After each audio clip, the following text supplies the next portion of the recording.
Hello শিক্ষার্থীবৃন্দু, আমি Sattar sir বলছি। গত ক্লাসে আমরা নবম দশম শ্রেণীর 2.1-এর 1 নম্বর অঙ্কটা করিয়েছিলাম, 1-এর ক খ গ করিয়েছিলাম। আজকে আমরা 2 নম্বর অঙ্ক থেকে শুরু করতে যাচ্ছি। 2-এর ক খ গ করাবো আজকে। নিশ্চয়ই তোমরা বইটা খুলে রেখেছ। সব সময় অঙ্ক করার সময় বইটা খুলে রাখবা, প্রশ্নটা ভালো করে দেখতে হবে, তারপরে অঙ্কটা করতে হবে। এখানে দেখো অঙ্কটার মধ্যে কি বলা হয়েছে। এখানে তালিকা পদ্ধতি আছে, তুমি সেট গঠন পদ্ধতিতে নিয়ে যাইবা। এখন দেখো ক নাম্বারে কি দেওয়া আছে। ক নাম্বারে দেওয়া আছে অঙ্কটা 3, 5, 7, 9, 11। এখন আমরা দেখি সমাধান। 3, 5, 7, 9, 11 সেটের উপাদানগুলো প্রত্যেকটি বেজোড় সংখ্যা। দেখো প্রত্যেকটা বেজোড় সংখ্যা 3 বেজোড় সংখ্যা, 5 বেজোড় সংখ্যা, 7, 9, 11 সবাই বেজোড় সংখ্যা। 3-এর চেয়ে ছোট নয়, যেগুলো নাকি যে বেজোড় সংখ্যাগুলো 3-এর চাইতে ছোট, 1 কিন্তু 3-এর চাইতে ছোট ছিল, সেটা কিন্তু নাই। 3-এর চাইতে ছোট না, 3-এর সমান অথবা 3-এর চাইতে বড় আছে, এবং 11-র চেয়ে বড় নয়। এখানে কিন্তু আরেকটা লক্ষণীয় বিষয় দেখো, 11 চাইতে বড় নয় আর 3-এর চাইতে ছোট নয়। তাইলে আমরা লিখতে পারি, দেখো নির্ণয় সেট কি হইতেছে এক্স এপসিলন এন। এরা কিন্তু সকলেই স্বাভাবিক সংখ্যা, তাই না? এন এর সদস্য, হ্যাঁ। আর এক্স বেজোড় সংখ্যা, এক্সটা কিন্তু বেজোড় সংখ্যা। আমরা এক্সকে ধরলাম এপসিলন এন, এন এর সদস্য, আর এক্সটা বেজোড় সংখ্যা।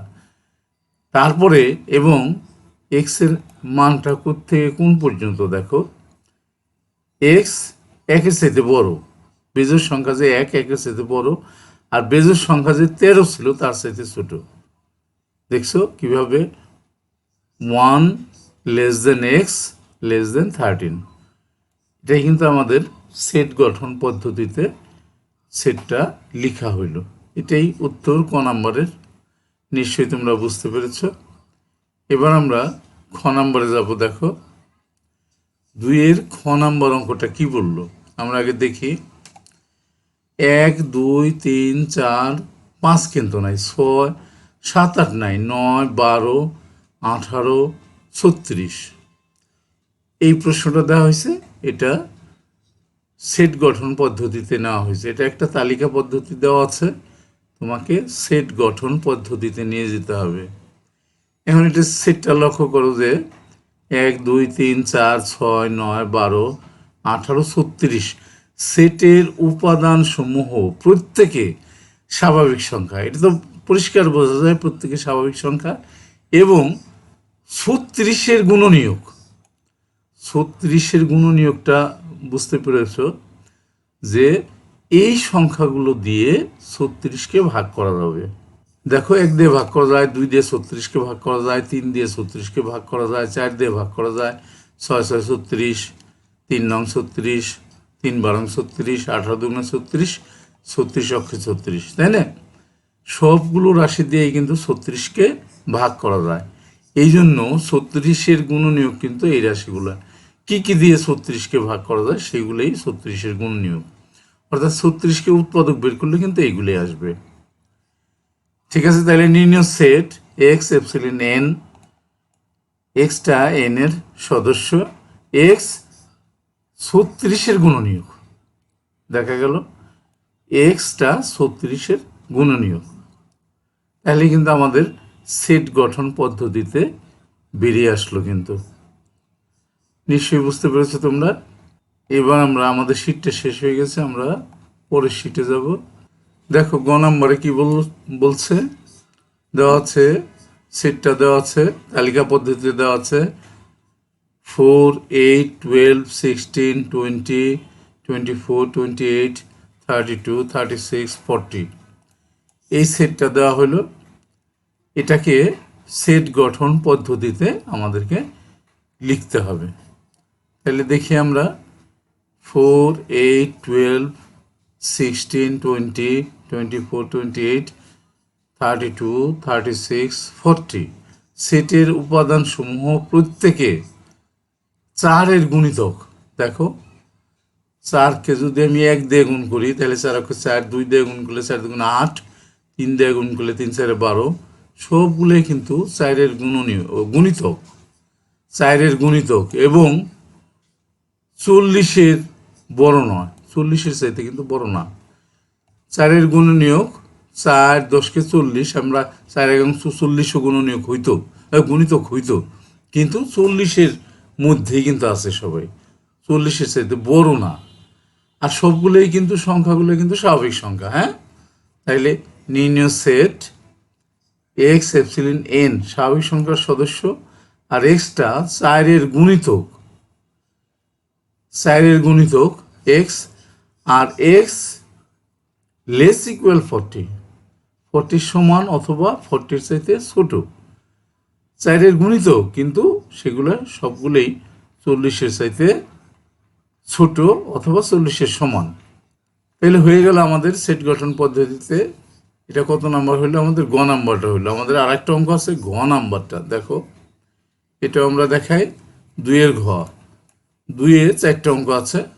এখানে কি দিল ওরা দেখো, +-4, +-5, +-6। এটাকে আমাদের সেট গঠন পদ্ধতিতে নিয়ে নিতে হবে। এটা তালিকা পদ্ধতিতে দেওয়া আছে। তাইলে দেখো +-4, +-5, +-6 সেটের উপাদানসমূহ প্রত্যেকে পূর্ণ সংখ্যা। আমরা পূর্ণ সংখ্যা জেড ধরি, আমরা জেডের যে পূর্ণ সংখ্যাগুলো আমরা জানি, +-1, +-2, +-3, 0 আছে তারপরে। হ্যাঁ, তাহলে এখন দেখো এখানে, এখন এক্স এর মানটা যদি আমরা +-4 নেই, প্রথমটা নেই, তাহলে x² সমান সমান কত হয়? 16 হয়। দেখো -4কেও যদি আমরা স্কোয়ার করি তবুও কিন্তু 16 হবে, আর +4কেও স্কোয়ার করলেও 16 হবে। আর কিউব করলে কিন্তু, যখন আমরা কিউব করব তখন কিন্তু মাইনাসটা থেকে যাবে, আর প্লাসটা তো প্লাস হবেই, তাহলে +- হবে 64, 4 4 16, 4 16 64। ঠিক আছে, এরপরে দেখো আমরা যদি এক্স এর সমান আমরা +-5 নেই, তখন কি হয়? স্কোয়ার করলে হবে 25, -5কেও স্কোয়ার করলে মাইনাস প্লাস হয়ে যায়, 25 হয়। আর কিউব করলে মাইনাসটা থেকে যায়, আর প্লাসেরটা তো প্লাসই থাকবে, তখন কি হয়? 125, +-125। এরপরে দেখি আমরা এক্স এর মানটা +-6 হলে তখন x² 36 হয়, তখন আর মাইনাস থাকে না, কিন্তু এক্স কিউবটা হয় +-216। হ্যাঁ, কিন্তু আমাদের +-216। এখন দেখো, অর্থাৎ উপাদান সমূহের বর্গ 16 অপেক্ষা বড়। দেখো বর্গটা 16-র চাইতে বড় অথবা সমান, 16 সমান, আর ঘনটা 216 অপেক্ষা ছোট অথবা সমান, 216 সমান অথবা 216 ছোট। তাহলে দেখো সেট গঠন পদ্ধতিতে আমরা কিভাবে লিখতে পারি? নির্ণয় set equal to x epsilon Z, পূর্ণ সংখ্যার সদস্য এক্সটা, আর x² লেস ইকুয়াল 16। এখানে আমাদের একটু ভুল হয়েছে, এখানে যদি আমরা আর একটা লিখি এবং, এখানে আমাদের এবং লিখতে হবে, এবং কি এক্স কিউবটা নিতে হবে, এক্স কিউবটা নিতে হবে আমাদের, এই যে লেস ইকুয়াল 216। এখানে কিন্তু উত্তরটা একটু ভুল হয়েছে আমার।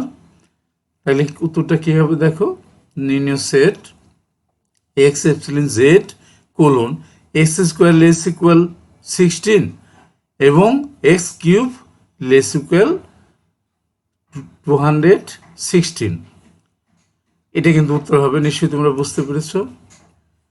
তাহলে দেখো আমাদের আজকের 2-এর ক, খ, গ, ঘ 4টা অঙ্ক কিন্তু করে ফেললাম।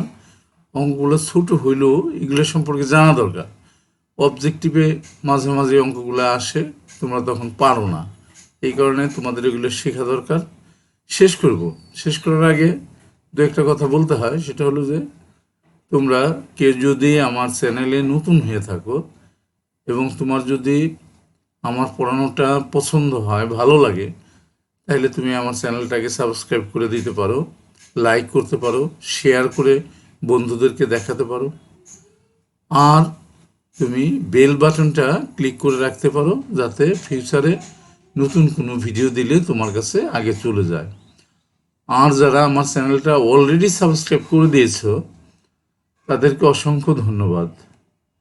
পরিশেষে আমি সকলকেই পরবর্তী লেসন দেখার আমন্ত্রণ জানিয়ে এখানেই শেষ করছি। খোদা হাফেজ।